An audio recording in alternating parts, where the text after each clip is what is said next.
شوف يا سيدي، سألتني عن حاجة جميلة دلوقتي، رؤية الهلال. رؤية الهلال دي فرض كفاية، ودي موروثة من أيام سيدنا النبي عليه الصلاة والسلام. سيدنا النبي كان بيستطلع الهلال، بيعتمد في أمر زي ده على شهادة ولو واحد بس عادل يروح يبص ويقول، لأن سيدنا النبي قال لنا إن صوموا لرؤيته وأفطروا لرؤيته، وبيقصد هنا الهلال. يعني كان الإجراء ده متبع من أيام سيدنا النبي عليه الصلاة والسلام، فكرة استطلاع هلال رمضان واستطلاع الأهلة بوجه عام في الشهور العربية، لأن بيترتب عليها أحكام زي ما هو معروف. طبعا فكرة استطلاع الهلال دي فضلت موجودة ومكملة معانا، يعني في عصر الولاة مثلا هنا في مصر، في عصر الولاة المسلمين كانت بقى وظيفة القاضي، يخرج القاضي ومعاه مجموعة من المشايخ والفقهاء ويروحوا يبص. كان الأول يروحوا يبصوا من الجيزة وأماكن أخرى، ثم استقر الأمر على إن هم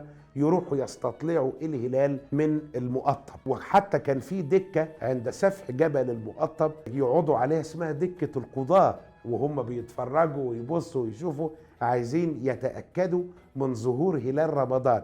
واتبنى عليها المنطقة دي جامع اسمه جامع الدكة. طب القاضي قاعد ويمنه بقى المشايخ والفقهاء والناس كلها في حالة لهفة بقى مستنية رجوع القاضي بالخبر اليقين.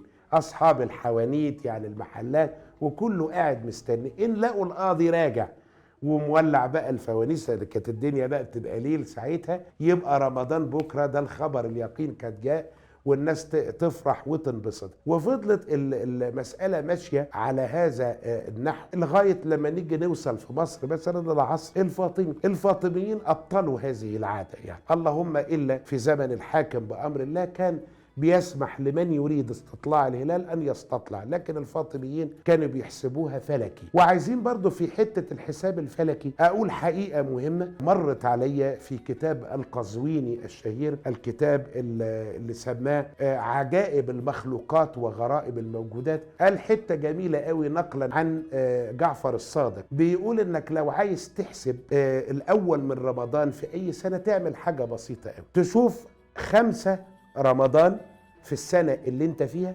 لابد وحتما يكون هو 1 رمضان في السنة اللي بعدها. يعني في الوضع اللي احنا فيه ببساطة كلكم كده روحوا راجعوا إمساكية شهر رمضان الماضي اللي هو رمضان 2022، هتشوفوا يوم 5 رمضان يوم ايه. لو لقيتوه يوم الأربع يبقى لابد 1 رمضان في السنة دي يكون يوم 4. القزويني خلاص قفلها وقال ان المسألة دي مجربة وامتحنوها سنوات كتير قوي ولقوها صحيح. الفاطميين ما كانوش بيستطلعوا هلال رمضان، بيعتمدوا على الحسابات الفلكية. الفاطميين عندهم إجراء لطيف قوي في الليلة الأولى لرمضان، يعني قبل فجر اليوم الأول في رمضان، يبتدي الخليفة الفاطمي يوزع هدية لطيفة قوي على الأمراء وزوجاتهم، تتبعت لهم في بيوتهم. الباب يخبط كده تبص تلاقي الهدية طبق من الحلوى وفوق منه في النص كده سرة من الدنانير. دي لما تشوفها تعرف ان رمضان بكره. كمان من تقاليدهم الموروثة عنهم فكرة الاحتفال باليوم الاول، كانوا يسموه ركوب اليوم الاول. يعني ايه ركوب اليوم الاول؟ الخليفة ومعاه الحاشية والعساكر والجنود في منظر مهيب وجميل جدا، يطلع الخليفة من القصر من باب الذهب في القصر بتاعه ويمشي في شوارع القاهرة، كل الحوانيت أصحاب المحلات والبيوت مزينة الشوارع استعدادا لمرور الخليفة، والناس بقى قاعدة تتفنن في الزينات اللي تعلقها. أصحاب المحلات يطوروا ويخترعوا ويبتكروا عشان ياخدوا بس نظرة من الخليفة الفاطمي، يبص حاجة تلفت نظره. فهم كان جت من هنا فكرة تزيين الشوارع في شهر رمضان جاية من فكرة ركوب اليوم الأول. وبعد ما الخليفة يخلص جولته يرجع للقصر بتاعه ويغير ملابسه ويقلع العمامة المطرزة باللقالق اللي كان لابسها